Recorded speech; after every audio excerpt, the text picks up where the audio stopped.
Hello guys, welcome to my channel bloody Vikram. शहर से कुछ दूर एक सुनसान रास्ते के किनारे एक पुरानी हवेली खड़ी थी।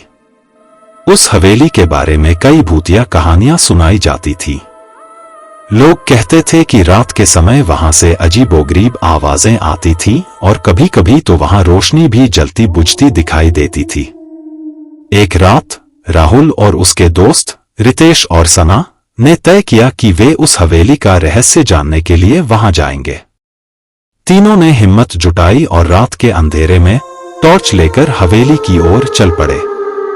हवेली के पास पहुंचते ही उन्हें ठंडी हवाओं का सामना करना पड़ा और पेड़ों की सरसराहट ने उनकी हिम्मत को थोड़ा कमजोर कर दिया। हवेली का दरवाजा जर्जर और पुराना था। राहुल ने दरवाजा खोला और उसके साथ ही एक जोरदार आवाज हुई, जैसे किसी ने दरवाजे को बरसों बाद खोला हो। हवेली के अंदर कदम रखते ही तीनों को वहां की ठंडी और भयावह वातावरण ने घेर लिया। दीवारों पर धूल जमी थी और हर कोने में मकड़ी के जाले लटके हुए थे। राहुल ने टॉर्च जलाई और आगे बढ़ा। अचानक सना की चीख सुनाई दी। उसने देखा कि एक पुराने आईने के सामने कोई परछाई खड़ी थी। सभी ने देखा कि आईने में उनकी परछाई के अलावा एक और परछाई थी जो धीरे धीरे उनकी ओर बढ़ रही थी। रितेश ने जल्दी से आईने को ढक दिया और सभी ने दौड़ लगाई। वो तीनों एक कमरे में पहुंचे जहां एक पुरानी किताब पड़ी थी। राहुल ने किताब उठाई और देखा कि उसमें हवेली के बारे में लिखा था।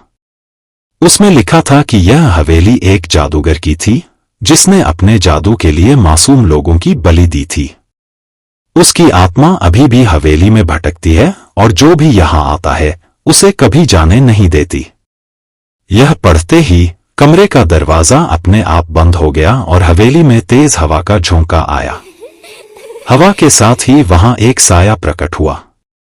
वह साया धीरे धीरे राहुल, रितेश और सना के पास आने लगा। तीनों डर के मारे कांपने लगे।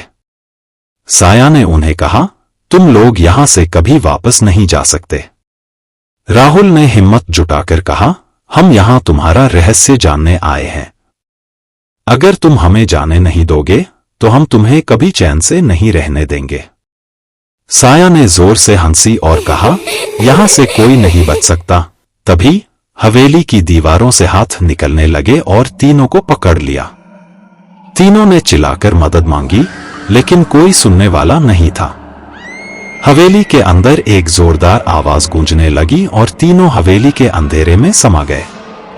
तब से कोई भी उस हवेली के पास जाने की हिम्मत नहीं करता।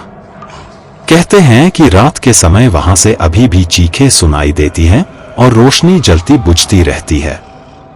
और इस तरह वह पुरानी हवेली आज भी अपने रहस्यों को समेटे खड़ी है, इंतजार करती हुई अपने अगले शिकार का।